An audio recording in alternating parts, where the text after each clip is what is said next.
मैंने जब 10th class का एग्जाम दिया था, हाँ तो 10th क्लास का एग्जाम दिया था तो मेरे साथ में एक 50 या 60 अप्रोक्स बंदा होगा एज का, अच्छा। जिसने एग्जाम दिया था 10th क्लास। अरे वाह। तो मैंने उनसे एग्जाम खत्म होने के बाद में उनसे पूछा कि अंकल आपको क्या जरूरत है इस टाइम 10th क्लास का एग्जाम देने के लिए। तो उन्होंने भी मेरे से यही बोला कि बेटा पढ़ने की कोई उम्र नहीं होती है। बिल्कुल। तो मेरी इच्छा थी कि मैं पढ़ लूं, आगे कुछ कर लूं।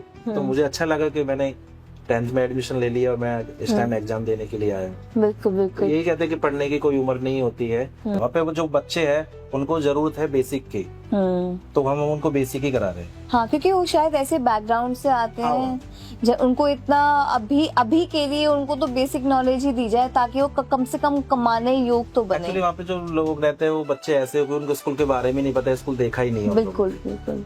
तो उनको पता भी नहीं है, तो उनको सबसे ज्यादा नीड है कि वहाँ पे बेसिक ही कराया जाए। बिल्कुल बेसिक हम अपने पास से उनको कराते हैं। बिल्कुल बिल्कुल। सो आप क्या, जैसे हम कहते हैं ना कि हम नॉर्मल स्कूल्स में देखते हैं ना कि वो कुछ टीचिंग स्ट्रेटजीज यूज करते हैं कि बच्चे खुश रहें क्लास में, क्योंकि ये बच्चे तो आए भी ऐसे बैकग्राउंड से हुए हैं जहाँ पे शायद इनको घर से बड़ी मुश्किलों से निकलना पड़ता होता है कि वहाँ पे घर वाले कहते हैं कि तू कमाने जा और हमारे काम में हाथ बटा।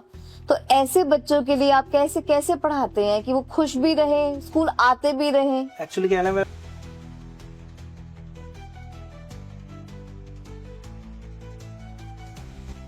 Hello all, welcome to our podcast, a podcast where we try to dive into the minds of extraordinary people who have either broken barriers, shaped industries, or those who can inspire billions. Today we have with us Sonu, who is an official teacher in Apne Lok Foundation NGO. Along with that, he provides coaching classes to students from class 3 to 10 on computer application. So you can see that he is managing both the responsibility towards the society, along with that to manage his responsibility towards his family. He is giving coaching classes. So this podcast will be an inspiration for everybody and each one of us who is just concentrated on their family responsibility and is forgetting their responsibility towards the society as well. Please listen to the podcast and hang on to hear the story of Sonu, of how did he decided to reach NGO and conduct teaching classes for those who are actually in need. Sir, आपका बहुत स्वागत है हमारे show में। अपना छोटा सा introduction दीजिए हमारी ऑडियंस को। मेरा नाम सोनू वर्मा है।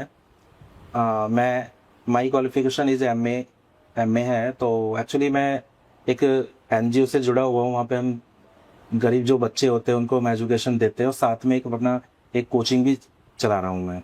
बहुत बढ़िया सर, आप समाज के प्रति भी अपनी जो जिम्मेदारियां वो भी निभा रहे हैं और जो घर की तरफ जिम्मेदारियां पूरी करनी होती हैं उसके लिए आप कोचिंग क्लासेस भी दे रहे हैं। सर बहुत बढ़िया। सर मैं जानना चाहूंगी, क्योंकि मुझे आपके जो इंट्रोडक्शन दिया, आपका रेफरेंस दिया, वो उमेश सर ने दिया जो कि अपने लोग के फाउंडर हैं। आप बताइए कि आप कैसे उनसे मिले, क्योंकि शायद मुझे भी नहीं पता कि मेरे आसपास कोई एनजीओ है भी या नहीं। तो शायद आपको इस एनजीओ के बारे में किसने बताया कि आप वहां जाके एक टीचर बन पाएंगे? एक्चुअली मैं जिस लोकेशन में रहता हूँ तो उसके बारे में मुझे भी नॉलेज नहीं थी कि मेरे आसपास में कोई एनजीओ चल रही है। जी जी। तो जैसे मैं कोचिंग भी रन करता हूँ जी। तो वहाँ पे कोचिंग पे मेरे पास में जानने वाली थी मैम, तो वो मेरे पास में आई, कुछ काम से आई थी। तो हम आपस में बातें करने लगे तो उन्होंने मुझे एनजीओ के बारे में बताया। तो मैंने सोचा कि ठीक है, मैं एक बार जाके विजिट कर लेता हूँ। तो दूसरे दिन फिर मैं वहाँ पे जाके विजिट किया, उन लोगों से मिला। तो वहाँ पे देखा कि मतलब जो गरीब जो बच्चे होते हैं वहाँ पे वो उन लोगों को वो एजुकेशन दे रहे हैं, तो बहुत अच्छा काम कर रहे हैं। तो मैं वहाँ पे गया तो मैंने भी देखा, तो मुझे भी वहाँ पे बहुत देख करके भावुक हुआ। तो मुझे भी लगा कि अगर मैं अपना यहाँ पे समय दूं बच्चों के लिए तो शायद मेरे समय देने से तो शायद बच्चों को कुछ शिक्षा मिले। तो मैंने वहाँ पे मैंने स्टार्ट कर दिया मैम। बिल्कुल, वेरी नाइस वेरी नाइस। सो आप क्या क्या पढ़ाते हैं वहाँ पे? एक्चुअली मैम वहाँ पे हम जो बेसिकली सब्जेक्ट है मैथ, इंग्लिश ग्रामर होगी, मैथ हो गया, व्याकरण होगी और जीके हो गया, हम इस तरीके के सब्जेक्ट कराते हैं। वहाँ पे वो जो बच्चे हैं उनको जरूरत है बेसिक की, तो हम उनको बेसिक ही करा रहे हैं। हाँ, क्योंकि वो शायद ऐसे बैकग्राउंड से आते हैं जब उनको इतना अभी के लिए उनको तो बेसिक नॉलेज ही दी जाए ताकि वो कम से कम कमाने योग्य तो बने। एक्चुअली वहाँ पे जो लोग रहते हैं वो बच्चे ऐसे हो कि उनको स्कूल के बारे में नहीं पता, स्कूल देखा ही नहीं है। बिल्कुल बिल्कुल। बिल्कुल उनको पता भी नहीं है, तो उनको सबसे ज्यादा नीड है कि वहाँ पे बेसिक ही कराया जाए। बिल्कुल बेसिक हम अपने पास से उनको कराते हैं। बिल्कुल बिल्कुल। सो आप क्या, जैसे हम कहते हैं ना कि हम नॉर्मल स्कूल्स में देखते हैं ना कि वो कुछ टीचिंग स्ट्रेटजीज यूज करते हैं कि बच्चे खुश रहें क्लास में, क्योंकि ये बच्चे तो आए भी ऐसे बैकग्राउंड से हुए हैं जहाँ पे शायद इनको घर से बड़ी मुश्किलों से निकलना पड़ता होता है, कि वहाँ पे घर वाले कहते हैं कि तू कमाने जा और हमारे काम में हाथ बटा। तो ऐसे बच्चों के लिए आप कैसे कैसे पढ़ाते हैं कि वो खुश भी रहे, स्कूल आते भी रहे? एक्चुअली क्या है ना मैम, हम वहाँ पे जब बच्चों को पढ़ाने के लिए बुलाते हैं तो ऐसा नहीं है कि हम वहाँ पे सिर्फ पढ़ा ही रहे हैं। तो हम बच्चों के साथ में घुल मिल जाते हैं, जैसे फैमिली होती है अपने फैमिली की तरह बच्चों के साथ में घुल मिल जाते हैं, और उनको खेल कूद के साथ साथ में उनको फिर पढ़ाई भी अपना हम कराते हैं, बहुत बढ़िया। ताकि बच्चे खुश रहे। एक्टिविटी हो गई, एक्टिविटीज वगैरह हम कराते हैं ताकि बच्चे खुश रहे, वो दूसरा दिन फिर पसंद भी करे कि हम स्कूल में जाएंगे, हमें अच्छा लग रहा है। बिल्कुल बिल्कुल। तो हम इस तरीके से वहाँ पे बच्चों को हम पढ़ाते हैं। बहुत बढ़िया। तो आप कितना टाइम इन्वेस्ट करते हैं यहाँ पे? वहाँ पे 3 से 4 घंटा मेरा पर डे का हो जाता है। पर डे का हो जाता है। तो इसके ऐसे पूछना तो नहीं चाहिए, क्योंकि हर इंसान जो ये पॉडकास्ट देखा, शायद मैं भी आपको सुनी तो मुझे भी लग रहा है कि शायद मैं भी जाके कुछ कंट्रीब्यूट करूं। तो ये आपको वॉलंटरीली बेसिकली पार्टिसिपेशन है, इसके बदले में आप कुछ लेते थोड़ा होंगे? नहीं नहीं मैम, ऐसा कुछ नहीं। कुछ भी नहीं है। और आपके ऐसे कितने और टीचर्स हैं वहाँ पे? वहाँ पे 2 टीचर है एक्चुअली, मैं और मेरी वाइफ।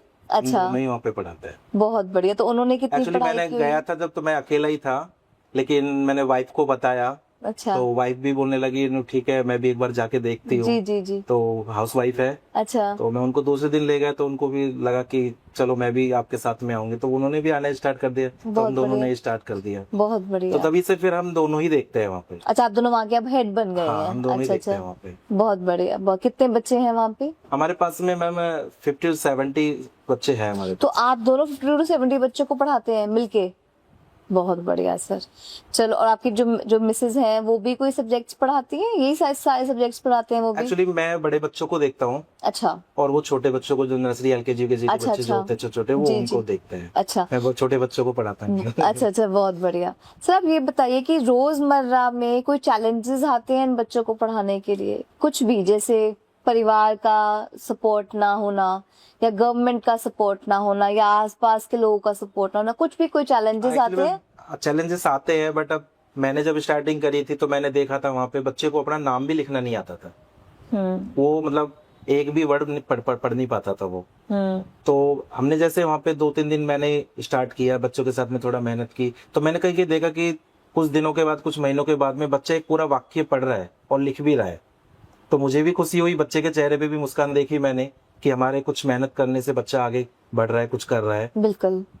तो इस तरीके से होता है। अच्छा, वैसे परिवार का पूरा सपोर्ट मिलता है इन बच्चों को? हाँ, अच्छा, वो भी चाहते हैं कि बच्चे हमारे चाहते आगे? कुछ ऐसे होते हैं कि मतलब वो नहीं भी चाहते, बट उनको हम फोन करके बोलते हैं। अच्छा, उनको बोलते हैं, बुलाते भी है, स्कूल में बात करते हैं कि आप अपने बच्चों को घर में ना बैठाए, उनको स्कूल में भेजे। अच्छा, क्योंकि अभी सरकार का भी कहना ये है, कोई भी बच्चा पढ़ाई से वंचित ना रहे। बिल्कुल बिल्कुल। तो हम फिर बच्चों को बैठने नहीं देते, पेरेंट्स को फोन करके बोलते हैं पर्सनली कि आप अपने बच्चे को भेजो पढ़ाने के लिए। तो पेरेंट्स भेज देते हैं, बच्चों को आ जाते हैं। अच्छा अच्छा, चलो बहुत बढ़िया। अभी मेरी उमेश सर से बात हो रही थी, तो हमने कहीं ना कहीं इस बात पे भी उन्होंने जिक्र किया कि कहीं ना कहीं अभी तक अपने लोग जो है फाउंडेशन आप लोगों का, इसको गवर्नमेंट सपोर्ट नहीं मिला। नहीं, तो मुझे बड़ी हैरानी हुई ये जान के, जैसे उन्होंने, आप बुरा मत मानना, कि उन्होंने ये मुझे बताया कि जैसे आप एक विकलांग है, और उन्होंने ये भी एक सपोर्ट करने का ही एक वो है कि जैसे आपको तो चलो पहले से एक साधन था आपके पास कमाने का, पर और भी उन्होंने ऐसे लोगों को साधन दिया है जिससे वो कमा सके। और कहीं ना कहीं आपने बताया 50 to 70, वो कह रहे हैं कि दूसरी ब्रांच में कुल मिलाकर 300 बच्चे अब आपके पास पढ़ रहे हैं। इतने बच्चे हैं वहाँ पे। हाँ, तो कहीं ना कहीं आपके फाउंडेशन से 126 वाली जो ब्रांच है उसको मैं ही देखता हूँ वहाँ पे। ठीक है, और इनका एक 63 में भी चल रहा है वहाँ पे। ठीक है। हाँ, तो कहीं ना कहीं जो आप लोग 300 बच्चों की जिंदगियां बदल रहे हैं, आगे पता नहीं कितनों की और बदलेंगे। तो मैं आपसे भी जानना चाहूंगी कि अब तक गवर्नमेंट ने ऐसे फाउंडेशन को क्यों नहीं सपोर्ट किया होगा? मैम एक्चुअली इन्होंने, एनजीओ वालों ने भी बहुत मेहनत किया था इस चीज के लिए कि सपोर्ट मिले, तो बट अभी तक ऐसा कुछ नहीं है। लेकिन विजिटर्स हमारे पास में, तो हम यही कहना चाहते हैं, अगर कोई सपोर्ट करना भी चाहे, एज ए वॉलेंटियर बन के बच्चों को पढ़ाए आके, कोई भी फाइनेंशियल कोई सपोर्ट करना चाहे तो वो कर सकते हैं लोग वहाँ पे। हाँ, तो बेसिकली इंडिविजुअल सपोर्टर्स ही हैं आप, individual सपोर्टर्स ही हैं आपके पास, गवर्नमेंट का अभी नहीं। तक कोई सपोर्ट नहीं है।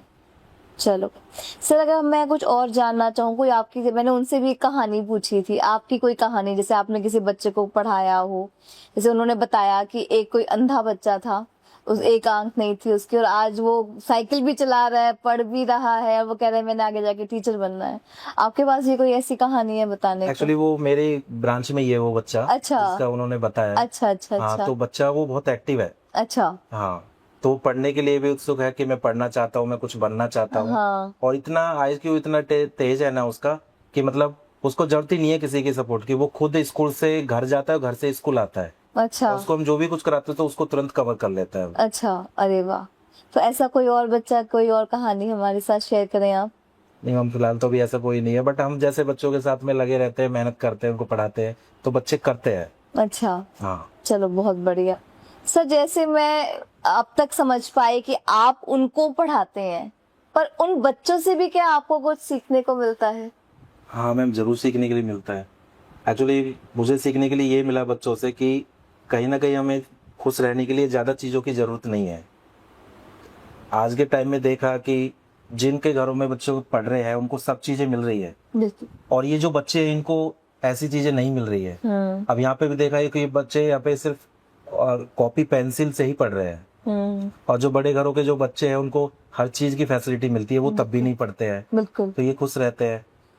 और कुछ ऐसा भी है कि मतलब मेरे पास में जो बच्चे आते पढ़ने के लिए, उसमें से एक बच्चे की मदर है, तो वो भी मेरे पास में कुछ दिन पढ़ने के लिए आई। तो मुझे उसको भी देख के कुछ सीखने के लिए कि पढ़ने की कोई सीमा भी नहीं होती है, बिल्कुल कि कभी भी बंदा एजुकेशन प्राप्त कर सकता है। बिल्कुल बिल्कुल। बहुत बढ़िया सर, बिल्कुल आपने बहुत ही अच्छी बात कही कि हम सच में यही देखते हैं आजकल की सोसाइटी में कि जो पेरेंट्स हैं वो अपने बच्चों को सब कुछ प्रोवाइड कर रहे हैं, तब भी उनकी जो बॉन्ड्स हैं वो खत्म नहीं होती। वो अपने माँ बाप से जिद ही करते रहते हैं कि हमें ये भी चाहिए, ये भी अब चाहिए। इन लोगों का क्या, इनको थोड़ा मिल जाए वो उसी में खुश हो जाते हैं। हाँ, उसी में खुश रहते हैं। बिल्कुल बिल्कुल बिल्कुल आज के टाइम में बच्चों को इतनी फैसिलिटीज मिली हुई है, बड़े बड़े घर के बच्चों को, वो तब नहीं पढ़ पा रहे, बिल्कुल और इन बच्चों को इतनी फैसिलिटी भी नहीं है, बिल्कुल और बिल्कुल। ये उत्सुक है पढ़ने के लिए कि हम पढ़ लेंगे। देखो, उनकी उनकी मदर पढ़ने आ गई तो मतलब हमें ये भी पता चलेगा कि पढ़ने की कोई एज नहीं है। नहीं। बिल्कुल, बहुत बढ़िया। तो जब आप, चलो एज का मैं भी बता दूं, एक एग्जांपल देना चाहता हूँ। मैंने जब 10th क्लास का एग्जाम दिया था, हाँ, तो 10th क्लास का एग्जाम दिया था, तो मेरे साथ में एक 50 या 60 अप्रोक्स बंदा होगा एज का, अच्छा। कि जिसने एग्जाम दिया था 10th क्लास। अरे वाह। तो मैंने उनसे एग्जाम खत्म होने के बाद में उनसे पूछा कि अंकल आपको क्या जरूरत है इस टाइम 10th क्लास का एग्जाम देने के लिए? तो उन्होंने भी मेरे से यही बोला कि बेटा पढ़ने की कोई उम्र नहीं होती है। बिल्कुल। तो मेरी इच्छा थी कि मैं पढ़ लूं, आगे कुछ कर लूं। तो मुझे अच्छा लगा कि मैंने 10th में एडमिशन ले लिया और मैं इस टाइम एग्जाम देने के लिए आया। बिल्कुल तो बिल्कुल। यही कहते हैं कि पढ़ने की कोई उम्र नहीं होती है। पढ़ने की या कुछ भी सीखने की कोई उम्र नहीं होती है। बिल्कुल। और कहीं ना कहीं अगर मुझे, बच्चे में टैलेंट है तो वो सब कुछ कर सकता है। बिल्कुल। अब वो करना ही नहीं चाहता तो उसको तो टीचर भी जबरदस्ती नहीं करा सकता। बिल्कुल बिल्कुल। अब टीचर के पास में कुछ दवाई भी नहीं है कि उसको घोट के पिला दे बिल्कुल, और वो इंटेलिजेंट हो जाए। बिल्कुल मेरे पास में कुछ पेरेंट्स भी आते हैं, मेरा जो कोचिंग है वहाँ पे कहते हैं पेरेंट्स मेरे से कि सर हमारे बच्चा पढ़ना चाहिए, हाँ 1 महीने में हमें रिजल्ट चाहिए। तो उससे मैं ये कहता, तुम गारंटी लेते हैं मेरे से? अच्छा अच्छा। तो गारंटी मैं मना करता हूँ, गारंटी मैं किसी की नहीं लूंगा। गारंटी कैसे ले सकते हैं ना? बिल्कुल बिल्कुल। अब हम बच्चे का आईक्यू देखेंगे, मतलब कितना है उसमें, माइंड कितना है कितना नहीं है, कर सकता है नहीं कर सकता, तो पहले तो हमें वही देखना पड़ेगा ना। बिल्कुल बिल्कुल। अब हम पेरेंट्स से बोलते हैं हम गारंटी ले सकते हैं, पढ़ा दे, और पेरेंट्स आके 1 महीने के बाद में हमारे सर पे चढ़ेगा, बिल्कुल बिल्कुल। कहेगा आपने गारंटी ली और बच्चा हमारा कुछ नहीं कर पा रहा। बिल्कुल। तो बच्चे का माइंड भी देखा जाता है, बच्चा कवर कर सकता है नहीं कर सकता, तो उसके अकॉर्डिंग उसको कराना पड़ता है। बिल्कुल बिल्कुल सर, नहीं बिल्कुल सही कह रहे हैं आप कि एक टीचर तो एक सपोर्ट ही प्रोवाइड कर सकता है। और कहीं ना कहीं हमने ये बात अभी डिस्कस करी कि वहां उस सेक्शन ऑफ सोसाइटी में जाओ तो बच्चे खुद बहुत उत्सुक हैं पढ़ने को, जैसे आपने कहा, क्योंकि उनको एक माध्यम मिल गया आपके फाउंडेशन के जरिए, आपके स्कूल के जरिए, कि भैया कैसे वो फ्री में पढ़ सकते हैं। और आपकी जो टैगलाइन है आपके फाउंडेशन की वो भी बहुत सुंदर है, फ्रॉम स्ट्रीट टू स्कूल। जो स्ट्रीट से बच्चों को आपने उठा के स्कूल तक पहुंचा दिया। बहुत बढ़िया सर। सर आप ना जितना भी आपने मुझे अभी तक बताया इसको मद्देनजर रख के आप मुझे एक बात बताइए कि जैसे अगर आपके पास 50 बच्चे हैं, हम ये जो प्राइवेट स्कूल के टीचर है ना उनसे भी ये बात करते हैं कि आजकल कहते हैं कि हर बच्चे की नीड अलग है पढ़ने की, जैसे हर बच्चे का लेवल अलग है पढ़ने का, कि कोई बच्चा है, जैसे अभी आपने IQ की बात करी, तो इन बच्चों में अगर हम देखा जाए, जो आपके पास बच्चे आते हैं, जो गरीब घरों से बच्चे आते हैं, क्या हर बच्चे का अपना एक लेवल होता है पढ़ाने का? तो आप हर बच्चे की जो लर्निंग नीड है उसको कैसे पूरा करते हैं? क्या एक ही आपका तरीका होता है पढ़ाने का, या हर बच्चे को पढ़ाने का अलग तरीका होता है? एक्चुअली मैम सभी बच्चों को पढ़ाने का एक तरीका नहीं होता है। हाँ। कोई बच्चा किस तरीके से कवर कर सकता है, कोई किस तरीके से कवर कर सकता है, तो उस तरीके से उसको हैंडल करना पड़ता है। अच्छा, तो उस तरीके से उसको कराते हैं। ठीक है, जैसे कि कुछ तरीके बताएं। जिस तरीके जैसे अब बहुत से बच्चे होते हैं कि हम बोर्ड पे उसको ब्लैक बोर्ड पे पढ़ा रहे हैं, तो ब्लैक बोर्ड पे पढ़ाने से वो कवर कर लेते हैं। हाँ। लेकिन कुछ बच्चे ऐसे होते हैं कि नहीं कर पाते। हाँ। तो उनको हम क्या करते हैं, अपने पास में बुलाते हैं, पास में बुला के उनको अपना पर्सनली उनको समझाते हैं, तो वो शायद समझ लेता है फिर वो। अच्छा, ठीक है। तो ये सब कुछ 3-4 घंटे में आप सारे बच्चों को अलग अलग क्लासेस में डिवाइड किया होगा आपने बच्चों को? हाँ, अलग अलग क्लासेस में डिवाइड किया। तो आपके वहाँ पे भी ऐसा है कि first class, second class, third class? हाँ, नर्सरी से लेकर फर्स्ट क्लास तक के बच्चे अलग किए हुए हैं, और फर्स्ट क्लास से लेकर के 5th क्लास तक के बच्चे वो अलग किए हुए हैं। अच्छा, ठीक हो गया। तो छोटे बच्चों को आपकी मैम वो मिसेस पढ़ा लेती है, बाकी बच्चों को आप पढ़ा लेते हैं। बहुत बढ़िया सर। सर, एक लास्ट मैसेज दे दीजिए हमारे बच्चों को जो ये पॉडकास्ट सुन रहे हैं, या जो कोई टीचर्स हैं उनके लिए। जैसे आपने अपने शेड्यूल में से कुछ घंटे निकाल के अब पढ़ाना शुरू किया, क्या पता इस पॉडकास्ट के जरिए कोई टीचर थोड़ी सी परसुएड हो जाए, थोड़ी सी मोटिवेट हो जाए कि मैं भी अपने दिन के कुछ घंटे NGO में जाके बच्चों को पढ़ाऊंगी, और मैं भी कोशिश करूंगी इस बारे में मैं कहना चाहता हूँ। एक्चुअली देखो, जब हमने कहीं पढ़ाई की है तो हम अपनी पढ़ाई को यूज करें कि हमारी पढ़ाई के साथ साथ समय देने के साथ में हमारे दूसरे बच्चे का फ्यूचर चेंज हो। बिल्कुल। तो मैं भी लोगों से यही कहना चाहता हूँ, अगर वो करना चाहे तो NGO में आके अपना ज्वाइन करें NGO को, तो वो ऐसे बच्चों को एजुकेशन दे सकते हैं। बिल्कुल। तो मैं ऐसे लोगों से सपोर्ट चाहता हूँ। चलो, थैंक यू सर, आपको बहुत अच्छा लगा यहाँ बुला के, बहुत कुछ सीखने को मिला आपसे। Thank you so much. While we all know that NGOs play a very important role in the Indian education system, they are designed in order to impart education to those who are actually in need and don't have the resources to fulfill their learning needs. But we sit in our comfortable houses while neglecting those who need us. People like Sonu, who are not maybe that educated or who don't have much resources, are still trying to contribute towards the education level for those who are on streets and need somebody to teach them at least the basics of living and to survive nicely in society. I think this podcast was a mirror to every one of us, that we should do at least something. A very beautiful thing was said by Umesh and Sonu both. They both said कि अगर आप financially invest नहीं कर सकते, कुछ एक घंटे निकाल लीजिए NGO के लिए। अगर आप वो भी नहीं कर सकते तो आप उन बच्चों को जो आपको स्ट्रीट्स पे दिखते हैं उनको पढ़ा दीजिए। अगर वो भी नहीं कर सकते तो उनको इन NGOs के पास ले जाइए, ताकि वो भी इस समाज में आगे बढ़ सके और इस पॉवर्टी ट्रैप से बाहर निकल सके। मुझे आशा है कि आपको दोनों ही पॉडकास्ट जो हमने NGO पे किए आपको अच्छे लगे होंगे, और आप जो बच्चे इस पॉडकास्ट को सुन रहे हैं उनको रियलाइज हुआ होगा that they have been blessed with everything that God could have given them. And तब भी अगर आपके माँ बाप को आपको परसुएट करना पड़े कि आप पढ़ लीजिए, तो आप कुछ तो गलत कर रहे हैं, because there is a section of the society जो कि तरस रहा है इस पढ़ाई को. So please concentrate on your studies. Also do something for the society ताकि we can see an overall development of the society. Thank you so much.